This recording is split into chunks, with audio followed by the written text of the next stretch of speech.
Hey everybody, it's Burak and welcome back to Cathlist. This Wednesday, March 1st, is Ash Wednesday, and it marks the beginning of Lent. Also the day that you find out who's Catholic. It's the solemn religious observance that lasts approximately 6 weeks, ending the Thursday before Easter Sunday. Did you know that Lent isn't just a Catholic thing?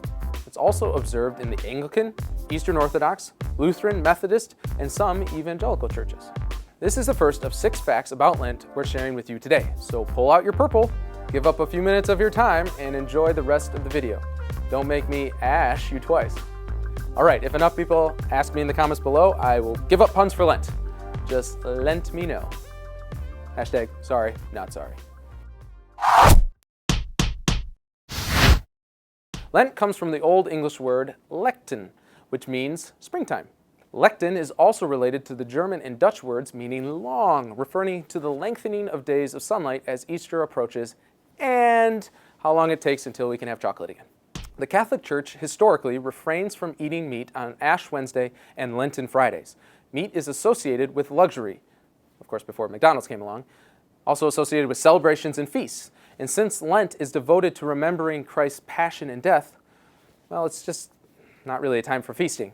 In the 1600s, however, a group of monks in France allowed puffins to be considered fish, since their natural habitat was as much terrestrial as aquatic, and they were allowed to be eaten on Fridays, along with a few other things. Alligator was allowed in New Orleans, muskrat in Michigan, and believe me, we have plenty of muskrat to go around. Slimy, yet satisfying. Finally, corned beef is permitted if St. Patrick's Day falls on a Friday. The term Good Friday may seem odd because it's the day we remember Jesus' agonizing crucifixion and death. Despite the fact that Christ won our salvation that day, a very good thing indeed, that's probably not where the name comes from, and there's a few theories on that. For one, it's argued that the name is based on the medieval word good, goody, good, which means holy. Another theory is the term Good Friday comes from God's Friday, Gottes Freitag in German, and the name was corrupted through the passage of time. A Lenten custom in many churches is the draping of statues and crucifixes in purple cloth as a sign of mourning. This tradition began in Germany before 900, and back then it was customary to cover not only those, but the altar and the entire sanctuary as well. The cloth was called Ungertuch, of which the literal translation is hunger cloth. The cloth covering the altar was not removed until the reading of the Passion on Good Friday, at the words, "The veil of the sanctuary was torn in two." Catholicism affects the world in many ways, and one such occasion was during the Lent of 1962, when Lou Groen, a McDonald's franchise owner in a very Catholic section of Cincinnati, noticed that his burger sales were dropping off on Fridays, and he was only bringing in $75. This was obviously a problem, especially for a man with a family, and his solution was to come up with the now famous fish sandwich, the filet-o-fish. Smart man. It also led to the snowboarding move, the filet-o-stale-fish. Hang loose. And that's all the time we have for now, folks. If you've enjoyed this video, don't forget to give it a thumbs up and subscribe to our channel if you'd like to see more like it. Click here to learn about Ave Maria Radio, and click here to learn about the young adult outreach I direct. And as always, there are links to check out in the description below. Have a wonderful and blessed Lent. We'll see you next week.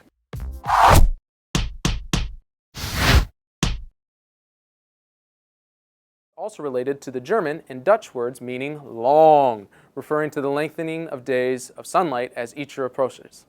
Darn it, I almost had that. Gottes Freitag.